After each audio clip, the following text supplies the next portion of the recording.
Hi everyone from Cedar Rapids, Iowa. Once again, I am Bob Ask with my story as I lived it, studied it, taught it, a story that lasted and is lasting now near a century long.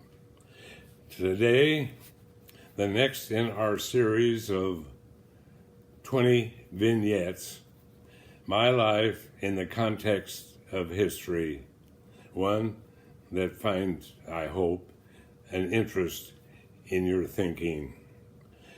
I've entitled our story today, Moving into the 1930s after last week's roaring 20s. Today it's the first of two or three I believe it is, vignettes on this most important and fascinating decades in my life. I've entitled it War Clouds, Depression, FDR. My first full decade. As I look back in reflection on this early period in my life, the 30s, as a setting, I think I see these three underlying conditions that sort of framework the whole decade. Now, we can go into more detail later, but what were the three main evidences of the setting as I see it? Well, first of all, you have to think of what was happening overseas. This was the beginnings, and it gradually escalated throughout the decade. World War II was well underway in its preliminary stages. Overseas, there was trouble in Europe, trouble in Asia, and we were reading in our newspaper and listening by shortwave radio to the goings-on in Germany, in Italy, in Japan. Americans were reading and hearing about such places as Czechoslovakia and Austria, the Sudetenland, and Poland. We were hearing things about Manchukuo and China, and trouble in little Ethiopia, of all places, in Africa. Why? Because there were three evil dictators at the helm of these important places and developments. In Germany, Adolf Hitler, the Fuhrer. In Italy, the man who saw himself as a new rendition of Caesar, Benito Mussolini, El Duce. And over in Japan, their counterpart was an evil premier named Tojo. These three dictators in these three countries was the news overseas. Now, what was that for us? War there, war clouds, I entitled it, for us, because the storm was on the horizon. And even then, we could almost tell it was a matter of time. The second area of setting for the 1930s, as I look back, having studied it and taught it and lived it, was at home, the Depression, the Great Depression. Well, In 1929 came the crash. The New York Times entitled it, "Wall Street laid an egg, it sure did."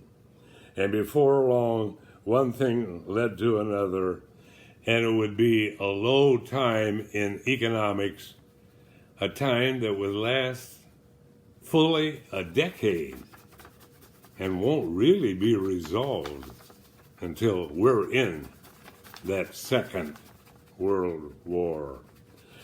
Why, how bad was it? Just a few details. Unemployment at the peak of the Depression was 24.9%, which means 1 out of every 4 wage earners in our country didn't have a job. We'll go into a little more of that situation later. So what was it? In brief, for now, soup lines, bread lines, hobos without a job, roaming the streets, riding the rails, anything for a sandwich. People were poor. My family was poor, but we didn't know it. We didn't realize it because everybody, it seems like, was in the same boat. But more on that later. But now, what is going to be America's answer to war clouds and depression? From Hyde Park, New York, distant cousin of Teddy, only this one a Democrat with his toothy smile, Franklin Delano Roosevelt. Why, they even sang songs about this man. Now, what about him that brought him to the limelight of this decade? Well, he was president for almost my whole boyhood, after having defeated Herbert Hoover in 1932. And he would be my president from the time I was a little kid in 1933, taking office, till I was in college. One president, 4 elections, having beat the Iowan Herbert Hoover. Poor guy, he got stuck with the Depression, and history and historians have been cruel to his name and his reputation. He didn't cause it. If there was only one negative about Iowa's West Branch native Herbert Hoover, it was maybe he just didn't quite get with it to do enough. Well, in 1932, first of all, at the Democratic Convention, they just by chance had a singer and a musician for the convention. Judy Garland and Barbra Streisand, 2 very young girls, had made the song popular, but it came along at the convention and caused everyone to take note. Happy days are here again, the skies above are clear again, so let's sing a song of cheer again. Happy days are here again. There's no way to doubt it now, so let's tell the world about it now. Happy days are here again. Your cares and troubles are gone. There'll be no more from now on. Happy days are here again. The skies above are here again. So let's sing a song of cheer again. happy days are here again. Now, to back this up, at his inaugural, we'll never forget what FDR told the American people. He said, "This great nation will endure as it has endured, will revive, and will prosper. So let me first of all assert my firm belief that the only thing we have to fear is fear itself, nameless, unreasoning terror that paralyzes needed efforts to convert retreat into advance." We were in depression, and we were putting our hopes on FDR.